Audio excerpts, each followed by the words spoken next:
I stood on the threshold, looking at the screaming red harpy. The pouring rain had left her hair stuck to her face in long strands. Despite the cold, lashing rain, she continued her furious tirade. To be honest, I couldn't hear all the words due to the heavy rain and the dull roar in my own ears. However, I understood the point. My wife Beth was having an affair with the Red Witch's husband, Justin. The furious redhead, Nicole, Nikki for short, wanted me to stop it. A couple of months ago, my wife called me while I was on a rare business trip, and as I watched the cold rain patter on the dirty hotel room window, she told me she wanted a divorce after 9 years of marriage because we were separated. I was only gone for a couple of weeks, and we only lived together for 5 months since I came out of the army. I didn't even know we had problems. She never said a word. As far as I could tell, she had been at least emotionally involved with this asshole for 3 months, and had probably finally managed to consummate him while I was away on business. I only managed to piece it all together a week before the redhead showed up on my doorstep, and I still had no proof. And I tried to come up with a plan. My wife agreed to counseling long before I found out about the affair, but she actually stopped attending our sessions after the second one. I suspected that she was trying to get the counselor to reconcile me with the breakup. I think the main reason for the proposed counseling period was so she could tell her family and friends how hard she was trying, especially her parents. How her parents treated her was very, very important to her, perhaps more important than anything in her world, so she waited, continuing to date this asshole and live on my salary until she was sure it would look good and that he was ready to leave his wife and child. Beth and I had twin 2-year-old girls, Angie and Amy. She happily left me to babysit them as soon as I got home so she could go to the gym or run, both of which she did often enough to be in the best shape of her life. But after the gym, she and asshole would sneak off somewhere to have fun. Unhappy is hardly the right word for how I felt. Every time I tried to solve problems or talk to her about anything, she would turn into a screaming rage, denying any mistake and blaming me for everything. She spent a lot of time telling me how hard it was for her to watch the kids at home while I was at work, and that I was just trying to use the kids against her, none of which were true or didn't really make any sense. While working full-time, I spent more time with the kids than she did. Going through divorce with a lawyer was depressing. Adultery was essentially irrelevant in our state. It had no real effect. And Beth apparently knew full well that the courts almost always award custody and child support to the wife, regardless of her behavior. Maintenance for several years was also the norm if there were small children. This way, the ex-wife could stay at home and be a good mother instead of rushing to work. So, there stood a screeching, ugly, red-haired, tall, and slightly awkward person with a nose like a beak and thin, angry lips, with several extra pounds after the birth of a 6-month-old child, which frankly did not sit well on her lanky body. Anger and the cold rain made her pale skin blotchy. I couldn't get a word in edgewise, so I stepped back, holding the door open, and waved at her. I already realized that there is no point in neighbors hearing a woman screaming at me standing outside. She followed me, loudly humiliating my manhood, while I walked to the dining table and pulled out a chair for her, and then sat down myself. And I waited. Gradually, the anger turned into bitter tears, then into trembling sobs, then, finally, into sobs. His head dropped into his hands on the table, and his hair formed a mound of wet, limp, dark copper. I waited a little longer until the runny nose stopped. "Are you finished?" "Quiet." She raised her eyes, red with anger, at me, sniffed twice but said nothing, and I continued, "If I could do something, I would do it. I don't like it any more than you do." I continued to explain how the law worked and what a disadvantage I was at. "You have to kick her cheap, slutty ass," without letting go of anger. Not that I blame her. Great plan. Then I could end up in prison, and then on the street. We sat in silence for some time until I got up and prepared hot tea. The rain was cold. I tried my best not to stare at her. She may not have been pretty, but she didn't have the breasts to have a really good rack, and that was damn strong for me. She shuddered as the hot tea hit her system. "Damn," I didn't even feel that I was so cold. I didn't say anything, but she suddenly looked at her chest. Crap. Damn, again. Not too varied. She wrapped her arms around herself. I sighed internally. It was the sexiest thing I've had in 4 months. I can get you a sweater or something. Which one belongs to your wife? I found one of my hooded sweaters, which she quickly pulled on and buttoned. She began to squirm, pulled her arms out of the sleeves, and then, after a few twirls, she shed her wet shirt and bra underneath and slipped her arms back into the sleeves. I picked up the laundry and threw it in the dryer. At least I noticed that the show had started again. The sweater alone was thinner than the bra and shirt combined. I took the towel and handed it to her. Dry your hair. Thank you. She wiped her hair, and I saw her breasts bouncing in her sweater. It was strange to feel attracted to anything at that moment. I allowed myself to look. Eventually, her hair dried out, and she stopped. I hate them, she growled. Me too. I never saw this coming. At that moment, I saw a flash of pain that was as strong as my own. I can't compete with her. She's in great shape and gorgeous. I gained weight after having a child. She wasn't really overweight, maybe 10 pounds or so. She was just out of shape, but neither was I.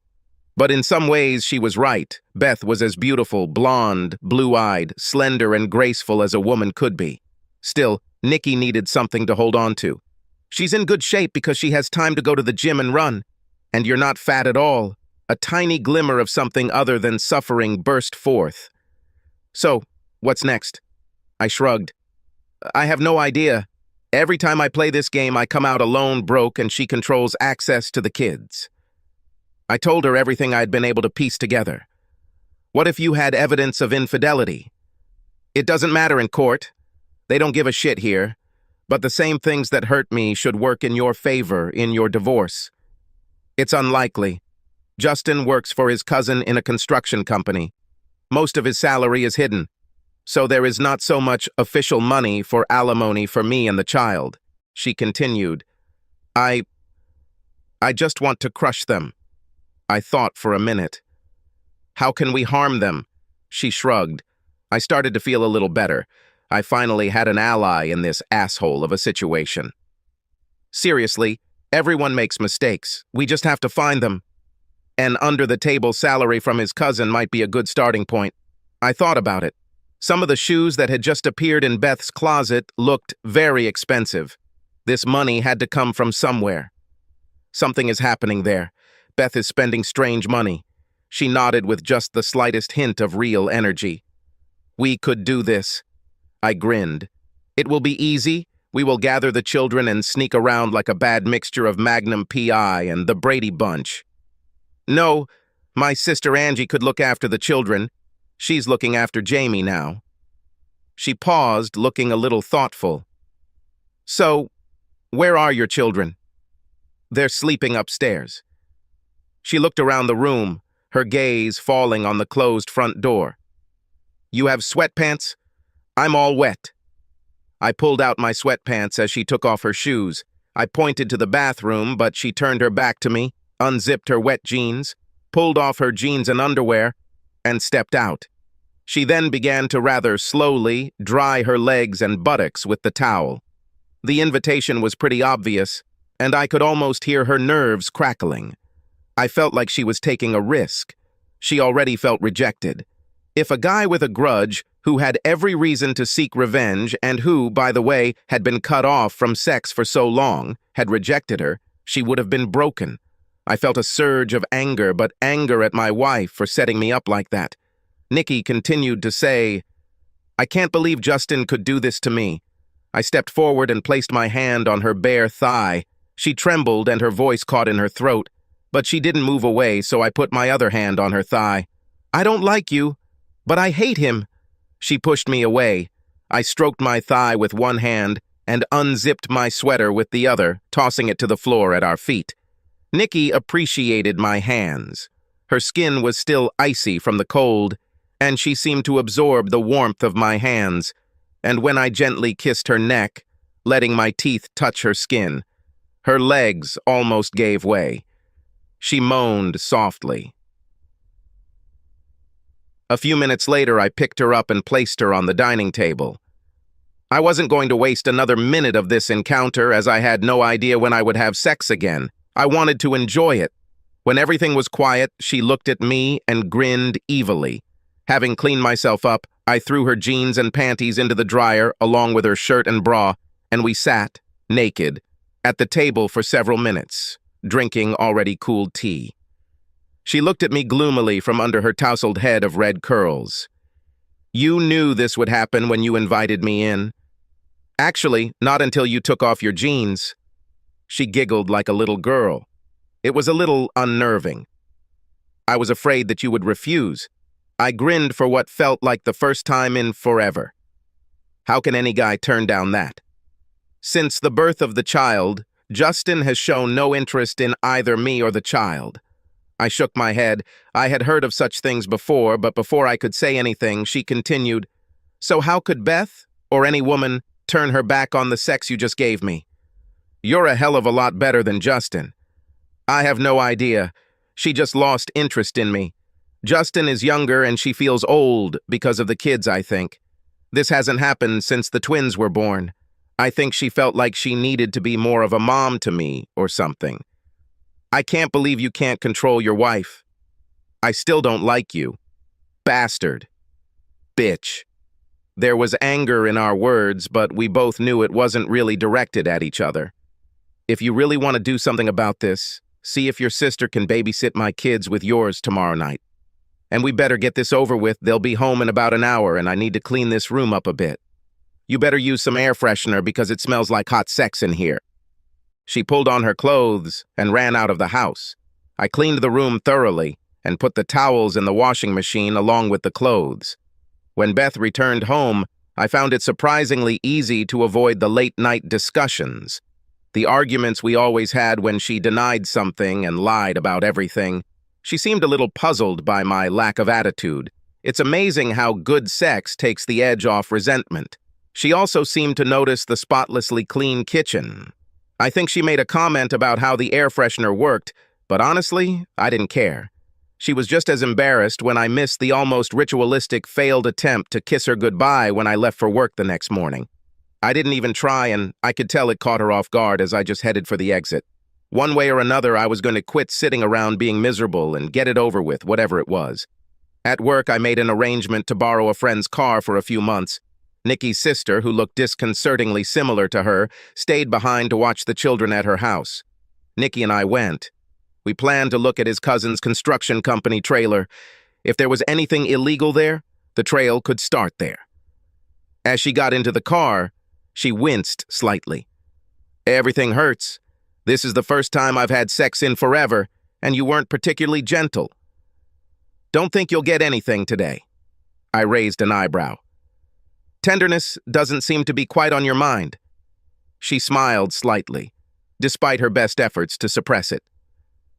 I noticed that for the first time since we met, she was wearing a little makeup, albeit poorly. I decided to change the plan and went to the shopping center. We tried to find something to talk about, but we had little in common, so the conversation flowed in fits and starts until we pulled into the parking lot of a shopping center. She looked puzzled. "Are they here?" "No, but I think we want to hurt them, so there are a few little things that need to be done." "What are you talking about?" I took her to the makeup counter at Macy's. She looked at me intently and menacingly. Think of it as a disguise.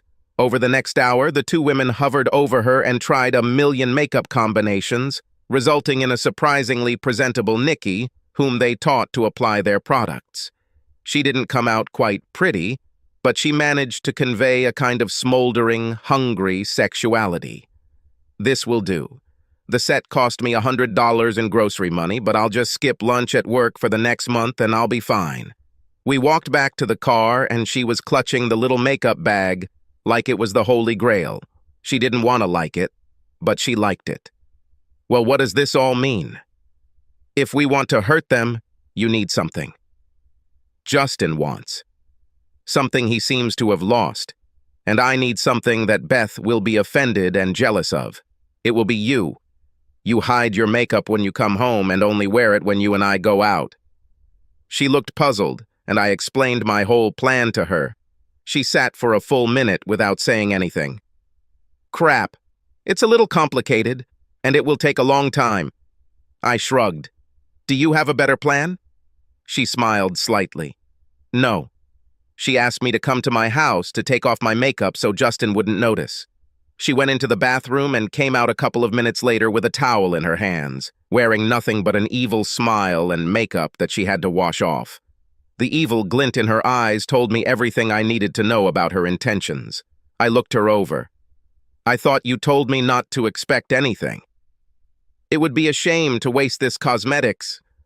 She dropped the towel without any ceremony. We eventually finished and headed to her sister's house. Nikki recruited her sister as an accomplice. She obviously never loved Justin, and we really need her help. Over the next few months, we more or less worked on ourselves. I worked out at work during lunch hours, she worked at home, and we worked out in the basement together until Nikki lost her baby fat and strengthened everything else. And I got very strong, too. We hid it from our self-centered spouses by wearing baggy clothes and simply being evasive. In any case, they didn't pay much attention to us. We also had sex at least 5 or 6 times a week, more than I ever had with Beth. We were both stay-at-home with family types, so we decided to change this. In a twist of fate, my basement turned into a dance studio. Neither of us knew a damn thing about it, but the magic of YouTube prevailed. We had a lot of free weekends and evenings because our spouses kept ignoring us. We learned basic dance steps, then more advanced ones.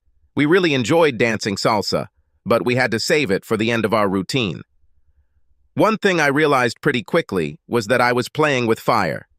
Nikki was not very stable and had the temperament of a wild Doberman Pinscher. Her moods changed without warning, and almost anything could trigger a wave of unreasonable anger. Everything that happened with Beth and Justin broke something important, one of those fences of sanity that we trampled. I always tried to keep my eyes on her, all the time. The only time she seemed stable was during sex time, or when she was around the children, mine or hers. Her love for children was all-consuming. She still called me bastard, and I still called her bitch. But the words were, if not exactly loving and sweet, then oddly affectionate. But it was all for us to make us feel better. There was real work to be done, and we had to do it very, very carefully. Nikki made up an excuse to visit the construction company's trailer during the day and managed to film the whole thing on her cell phone. It turned out that the cousin was too stingy to buy an alarm. We slipped in there 5 times, photographed every document in every filing cabinet drawer, and began going through the documents bit by bit. More useful information was found in Justin's desk and Beth's purse. After a while, neither of us argued with our spouses, which was a problem for Beth. She really seemed to miss the arguments and tried to start arguments for no reason, but I never fell for it. Well, almost never. Honestly, after being with Nikki all day, I didn't have the energy to argue. It took me a while to realize that Beth was probably using conflict to justify her terrible behavior to herself. Every day, she became more and more confused. Justin, on the other hand, seemed to think Nikki had completely given up. Plus, I got a nice break on the money front. I received my $2,000 deposit. I was investing this money in a vacation bungalow at a Mexican beach resort, so I could take Beth there for our anniversary, an event that obviously wouldn't happen. I didn't expect them to refund the money, but they did.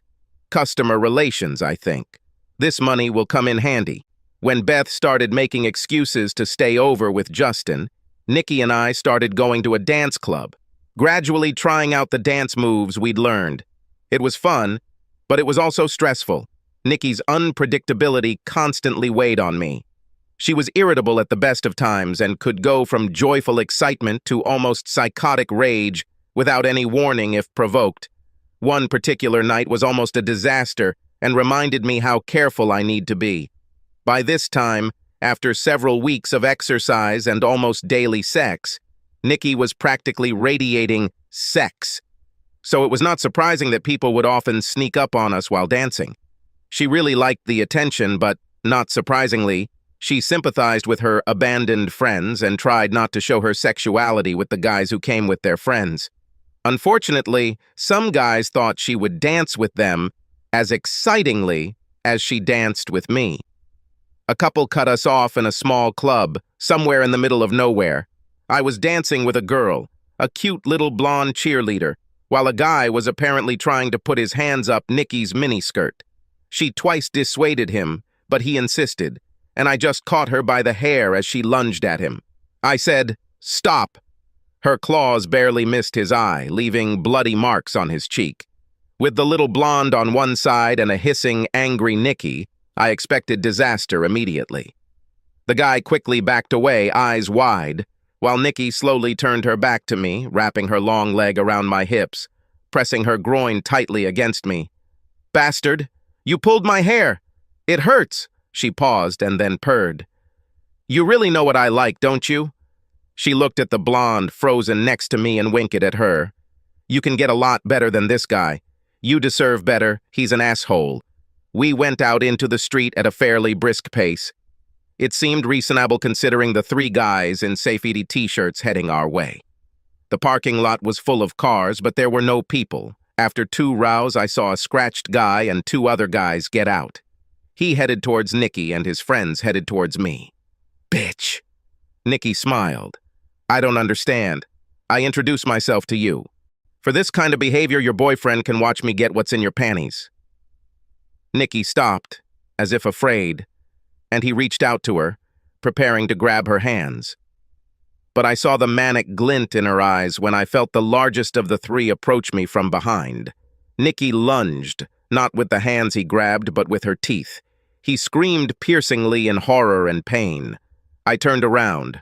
I wasn't an MMA champion, but I was more than familiar with fighting, and I saw the wild look in Nikki's eyes, so I was ready. I pulled her back just as she was about to hit him in the chest. "Nikki, stop!" She looked me up and down with a wildly defiant look, then stopped and smiled. As I walked away from her, I saw a couple of figures standing 15 feet away in the parking lot. A small blonde girl and a dark-haired goth girl, standing in shock. Nikki also saw the grief-stricken blonde and walked towards her. I wanted to grab her and run, but I knew that would cause rage. And if I didn't get her out of here quickly, we'd both be in jail by morning. She walked over to the clearly paralyzed blonde and stood over her. "Nikki, behave yourself. She didn't do anything wrong." Nikki looked at me and smiled. "Oh, I know." She pulled the blonde towards her and kissed her deeply. I was about to intervene when I realized that the blonde was passionately kissing her back. Nikki slowly let her go. The blonde looked at her as if hypnotized. "Believe me, you can find much better than him." We got into the car. An ambulance rushed about 2 miles away. I didn't have to guess where she was going, and I could only hope that no one had written down our numbers. I pulled into the parking lot to give Nikki my shirt, but getting dressed wasn't her immediate interest, so I reclined the seat, and we had sex until she was satisfied. This took a long time, and then she commented, "I really screwed up, didn't I?" We're all like that in some way, although I really came away from it. It felt so good to hurt him.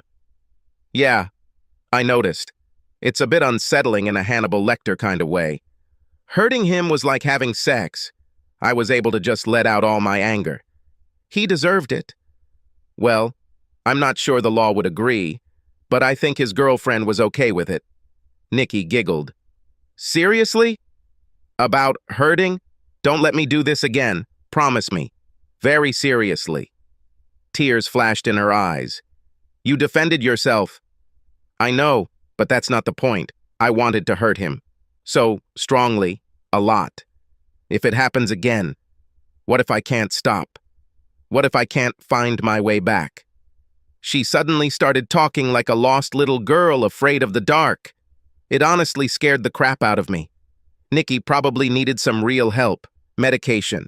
Hell, she probably needed checkups. We did the paperwork. The brutal attack in the parking lot was attributed to a gang of 6 men and a Hispanic woman, witnessed by a blonde whose name was actually Amber. I had to laugh about it when I showed Nikki the papers. "So, Looks like you made an impression on Amber after all." Nikki smiled. She seemed nice. Strawberry lip gloss. "Do you like girls?" "I didn't even think it was like that.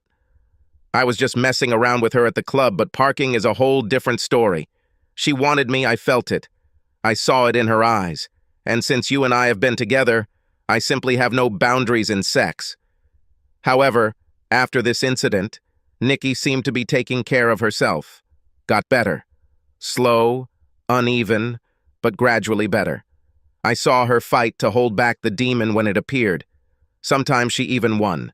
Nikki's sister couldn't watch the kids every night, so Nikki would often bring Jamie and we would practice putting them to bed. As we stood in the doorway checking them out, I would occasionally sneak glances at Nikki and be surprised at the softness of her expression. And sometimes she caught my gaze and smiled sadly, softly, and half smiled.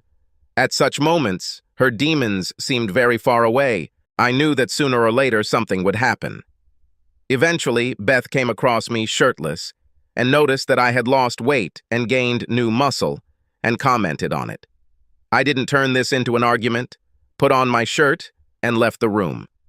Most of all, I wanted her not to see Nikki's fingernail marks on my back and ass from the night before. Beth's increased suspicion meant we had to move on to the next step. I told this to Nikki, so a few days later, instead of exercising and having sex, we had a car and a nice digital camera that we had borrowed, and when Beth and Justin left, we quietly followed at a distance. Nikki checked receipts and credit card bills until we figured out their structure.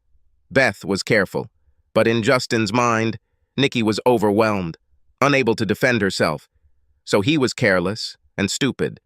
Justin's parents had a small cabin on the beach, hidden in the woods. It was a little shabby, but judging by the car's mileage, it was where they went on Fridays when they skipped the gym entirely. We pulled off the road and quietly moved towards the hut with the camera. There were no curtains, so it was not difficult to find them and look. By the time we took position, they were already lying naked on the bed. Since we had to walk back to the car, I let some air out of one of Justin's tires to slow them down in case they tried to leave early. We left the film at a dark room that specialized in discreet ephemera photographs and then headed home. Beth arrived much later than usual, with her clothes and hair disheveled. Nikki, giggling, told me the next day that Justin had changed a tire and then picked up a nail in the road on the way home, resulting in a miserable stomp in the rain to a gas station 4 miles away from here. Karma. Over the next week we talked about what we wanted. Nikki surprised the hell out of me, but in the end, I agreed. We kept quiet and then made our big move about 3 weeks after we had collected our evidence. Beth and Justin always disappeared all day on Saturdays, but Nikki and I put together a pattern of them. First to the gym, then to the sex and shower booth, then to the nightclub for dancing and parties. They usually returned home around 6 or 7 a.m. on Sunday. This time, however, everything was a little different. Once they left, we left the kids with Nikki's sister, and left. First, we went shopping.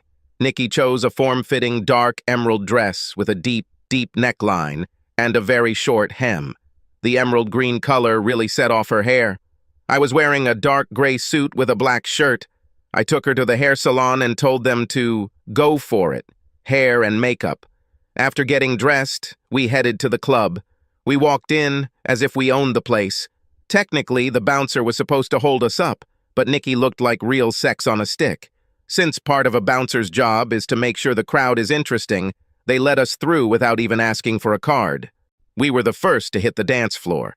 Then they moved on to the main event. Justin and Beth sat at the club's marital table in the corner every Saturday.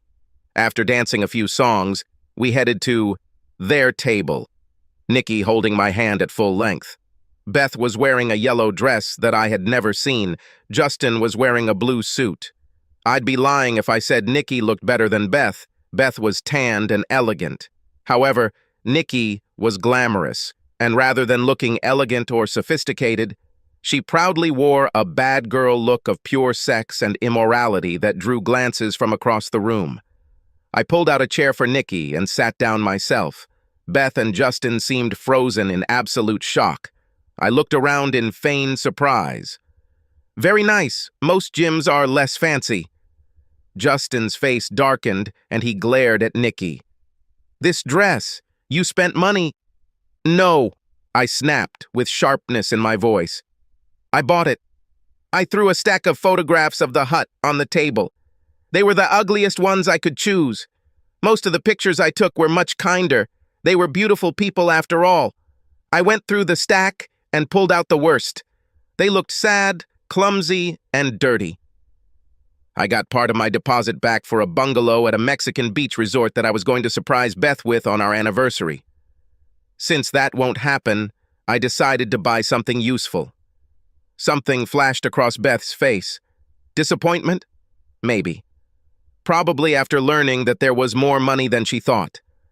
Looking at the laid-out photographs, Justin finally sensed danger, and he was dumbfounded. Beth turned pale. So how long? We have been working together for almost 4 months. How did you know everything? I didn't really need to learn anything. You didn't even try to hide it. You simply assumed that we would be too depressed or too weak to do anything. Justin tried to regain some balance and grinned mockingly. So what? You fell in love with each other? Nikki grinned. I don't like him at all. He's a complete bastard. And she's a real bitch. I don't like her at all. Nikki's predatory smile grew wider. But sex? Oh my God, it's amazing. Nothing beats furious revenge sex. All the nasty things you can imagine. She looked at Beth with a deadly look. And a hell of a lot of things you would never do. I know for sure that no. But family meanness convinced the girl to try all kinds of new sex. She sang the last phrase, involuntarily glancing at Justin. Beth recoiled as if slapped in the face and looked at me. You can't do this. We tried to work together. Well, that was complete nonsense. I laughed, but not with any amusement. You were marking time until this asshole was ready, and I had sex with him 3 or 4 times a week while I was babysitting girls and living like a fucking monk. For months, people came to my office to tell me bad news. Not only did you cheat, but you turned it into a fucking public spectacle. We didn't need to conduct surveillance to catch you. Everything was in full view. I could feel my anger building quickly, but Nikki squeezed my leg. This time, Nikki was cooler.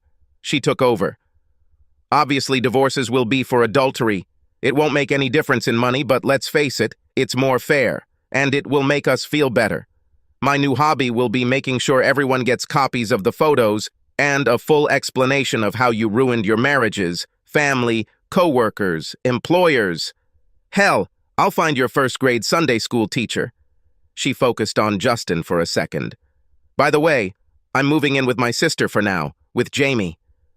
Straightening my head, I threw the ball. A little more serious for you is the fact that the 2 of you embezzled money from a building materials account at a construction company. It took us a long time to figure it out, but when Nikki realized you 2 were spending time like sailors on vacation, we knew the money had to come from somewhere. Nikki and I have collected more than enough evidence. There are tax issues, wire fraud, even one case of mail fraud. So even if Justin's cousin is okay with it, you have a real problem. You'll probably be fine with 5 to 10 years in prison. I pointed at Justin.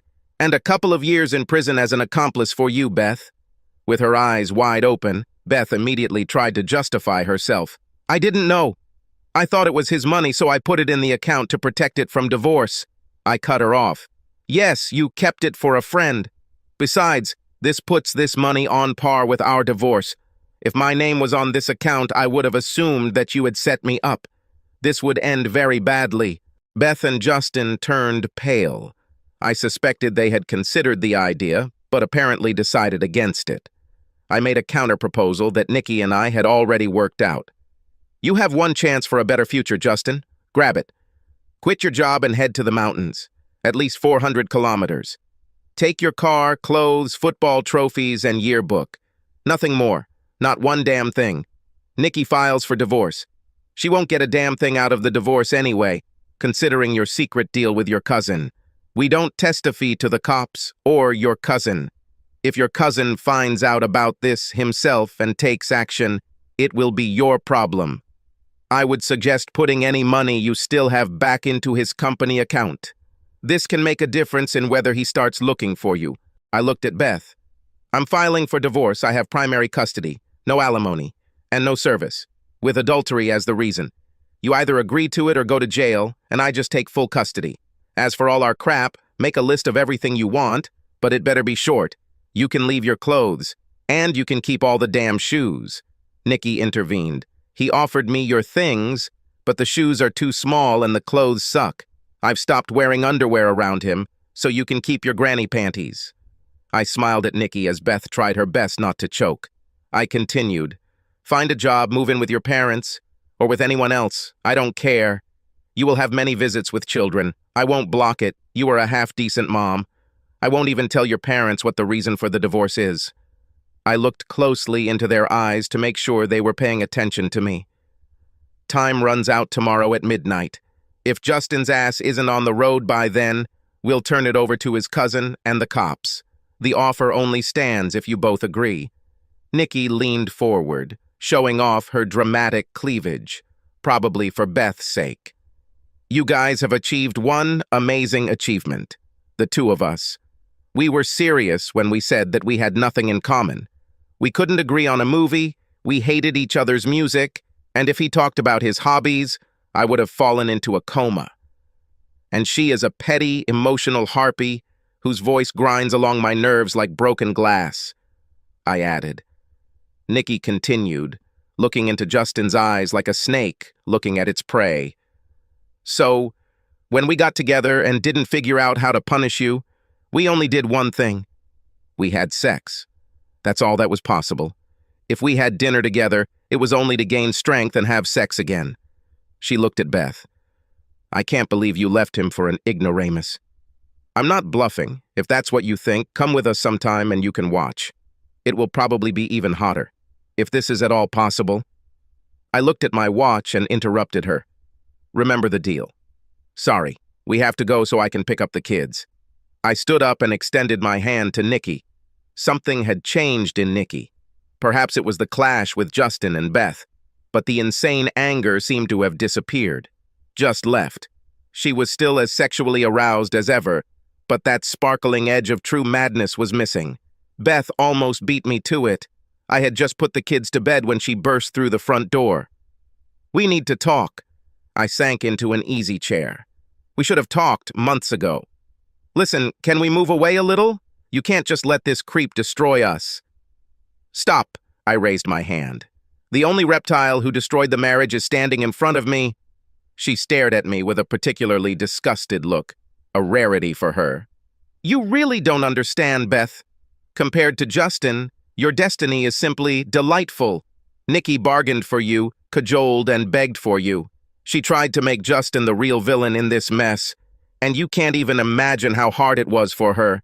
She hated you with every fiber of her soul, but she did it anyway. She feels like her train wreck caused ours.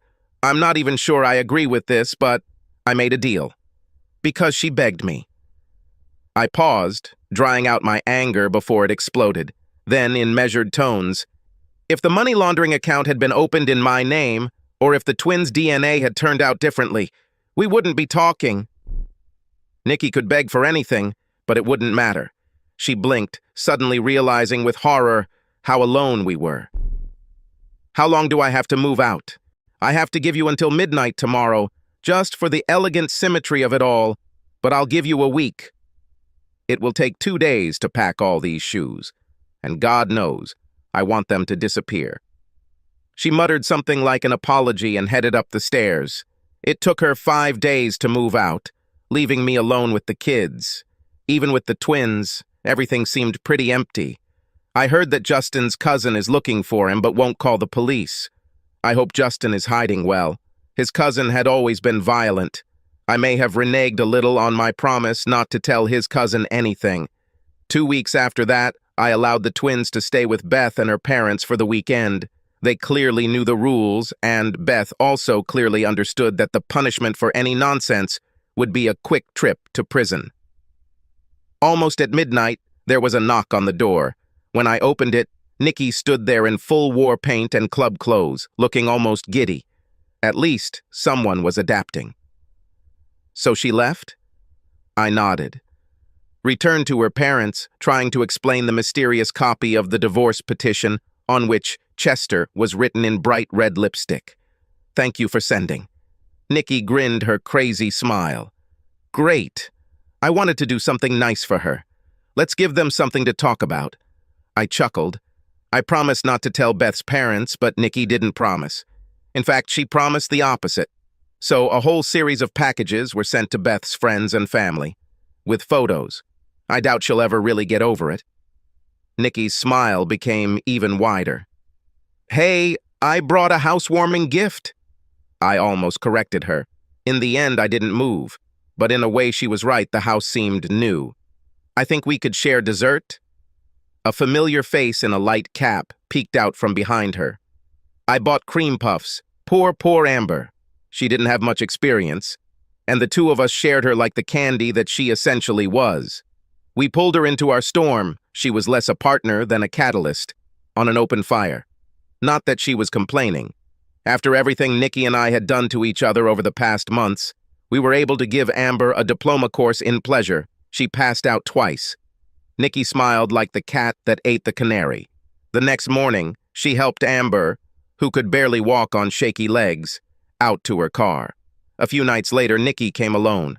A few days later, she came with Jamie. When the children fell asleep, she silently dragged me straight to the bedroom. This time, we moved slower, much slower. Then I lay there, staring at the ceiling, with her head resting on my shoulder, while her finger traced a pattern on my chest. We can't go on like this, Nikki. I felt her tense up. I continued. We kind of agreed. I know we never said it outright, but I think we agreed that we have nothing in common. No feelings. And I have problems with this. Silence. Then quietly. Bastard. Then I felt her crazy, familiar smile against my shoulder as her fingernail drew a heart over mine. You were probably stupid as a child. Should they have invited a specialist to teach you how to walk? Bitch, Beth may not have been burned enough, but it was Nikki's choice. And Nikki is complex and possibly crazy. So it's very difficult to understand her choices. Maybe she believes there is little chance of salvation, at least for some.